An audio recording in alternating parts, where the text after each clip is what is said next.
কুল্লু নাফসিন যায়িকাতুল মাউত, প্রত্যেক প্রাণী মরণশীল।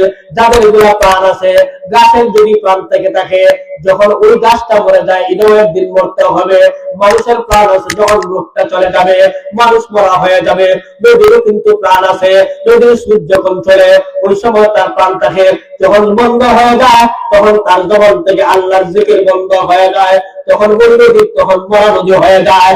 ঠিক তেমনি ভাবে আল্লাহ রাব্বুল আলামিন পৃথিবীতে যা কিছু সৃষ্টি করেছেন, যেগুলোর প্রাণ আল্লাহ রাব্বুল আলামিন দিয়েছেন, ওইগুলোর প্রাণ যেদিন চলে যাবে ওইগুলো একদিন মরা হয়ে যাবে। ঠিক তেমনি ভাবে আমাদের জীবন, আমাদের কল থেকে, আমাদের অন্তর থেকে যখন রোগটা চলে যাবে, আমাদের জবান থেকে যখন জবানটা বন্ধ হয়ে যাবে, ওই দিন আমরা সকলেই লাশ হয়ে যাব, ওই দিন আমরা সকলেই মরা হয়ে যাব।